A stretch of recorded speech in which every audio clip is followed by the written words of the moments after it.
We're the Warnishes, and we're attempting the biggest renovation project of our lives. We are tearing down half of our house to add on 1,200 square feet of brand new living space, as well as a garage and a new swimming pool. We will be managing the renovation ourselves, aiming to keep this project on schedule and under budget. And to make things even crazier, we will be doing the majority of this renovation while living in the house with our 5 kids. But we believe this process will be more than worth it to achieve our dream of having a more functional and beautiful space to raise our family. Good morning. So today is a busy day. Our good company guys are actually coming and doing a concrete training or foundation training. And now everybody's here and ready to go. Oh yeah, it doesn't look like an easy job. Hundreds of pounds of rebar and lumber with this thing. Were you hiding from me? No, we're never hiding from you. The camera? Are you hiding from the camera? Yeah, I might be hiding from the camera. You got some scones for us, Justine? Not today. Not today? Not today. Ah! I don't have my life together enough. I don't have my life together. This, like, baking is the first thing to go. Yeah, well, that's Yeah. fair. As it probably should be. It's like survival, like make sure my kids are fed and my house is clean and everybody has underwear. Yeah. You know? And then anything else And that you can then get. anything after that is like a major accomplishment. This morning, we are having a foundation training with our good company guys to freshen up on all of the means and methods when forming and pouring concrete. While they are here, we have road base being delivered. We will be spreading it all around at 4 inches deep to help ensure we have a stable ground under our slab. So we ran the 2 lines, one off the front and one off the right side. What we did is we pulled a dimension 40 foot 11 and 7/16, and that's from this corner to this corner. Pulled those 2 lines. Then we were able to come get every other line off of that. String actually goes past the form board, but that's how we were able to kind of build a little frame and move that a little bit to make sure that we were square. That's going to be on your plan for Perry too. I'll make sure that when you start Perry, you're going to have all the dimensions that you need to run with it. Hey, that's the rock, right? That's the rock. You want me to build this in?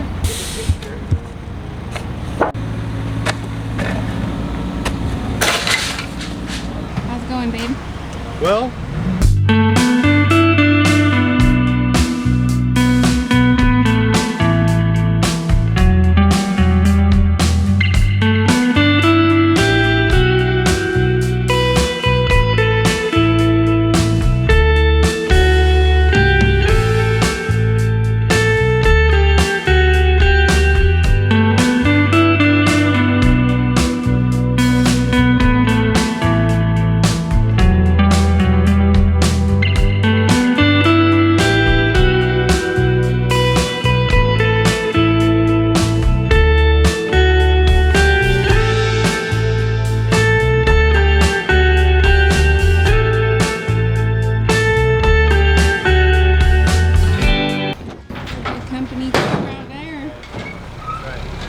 It's really funny watching y'all.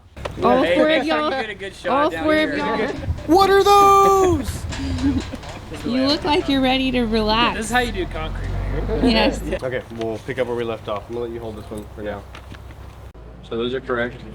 The only thing different is my engineer wants us to do interior beam, so I want to pull off this corner, an interior beam here.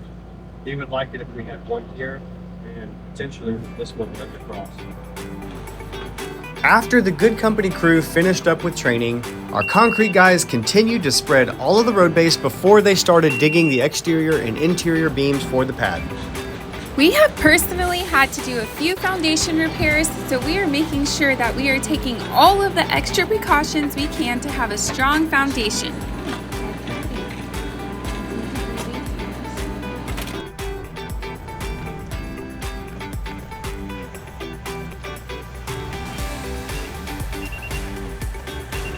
Unfortunately, the Mini X we were hoping to rent wasn't available, so we had to dig out 18-inch wide beams with a 10-inch bucket. This took quite a bit longer, having to make multiple passes for the same trench. This is a difficult process because we have a lot of plumbing coming up through the slab, which makes digging even more challenging. And as diligent as the guys were, we still ended up hitting one of the pipes in the process.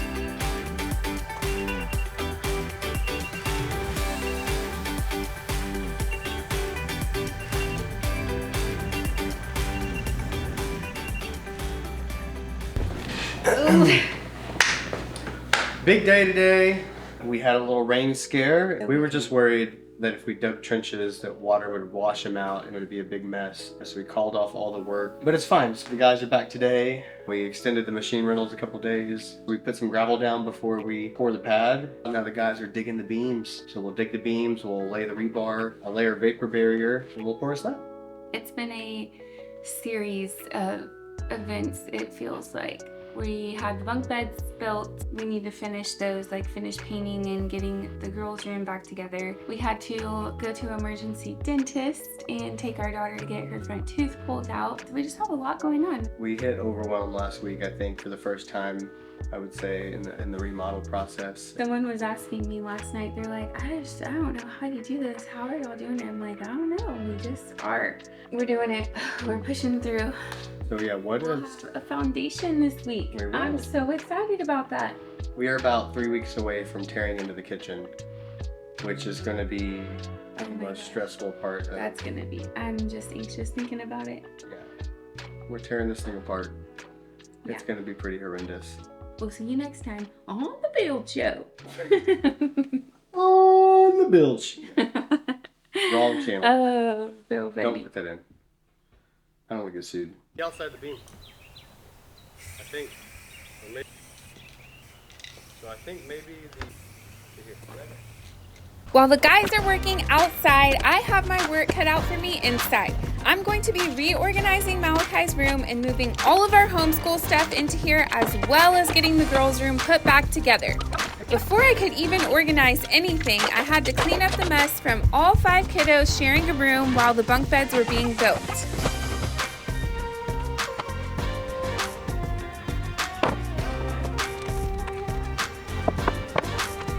Because we will be living here through the renovations, I am having to find new ways for all of the rooms in our home to function. This is a much larger task than it seems, as I am having to rearrange and rethink how we can best use every square inch of our current living space.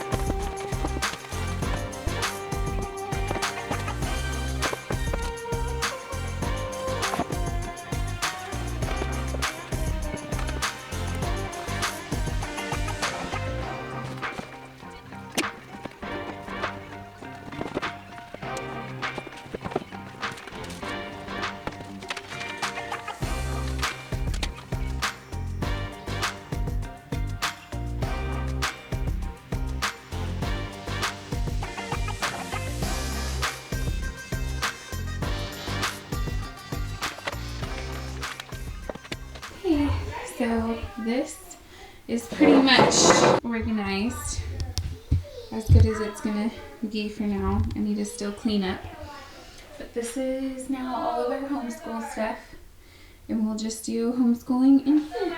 Still have to clean the room, and it is a wreck and a half out here, but this is what the setup is in here right now.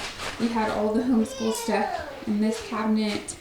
I need to move this out of here, dining table, and then this is literally just like empty baskets and like junk that we've collected since the shelf was in here. But that's gonna be our pantry. So I'm currently cleaning this space out. Along with having to rearrange rooms, we will be losing our kitchen, living room, and homeschool space, which will force us to be confined into this one room aside from all of the bedrooms.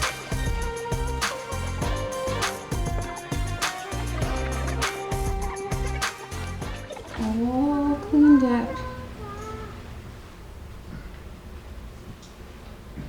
All cleaned up and organized. All the school stuff is right here on this little shelf.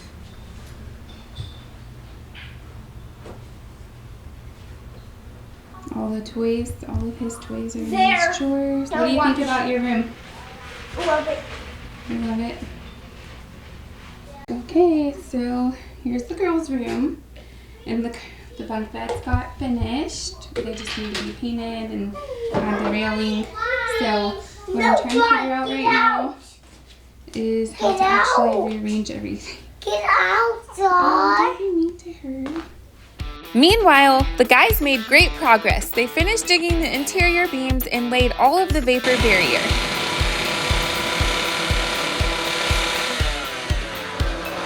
Now they really have their work cut out for them tying together the rest of the rebar for the slab.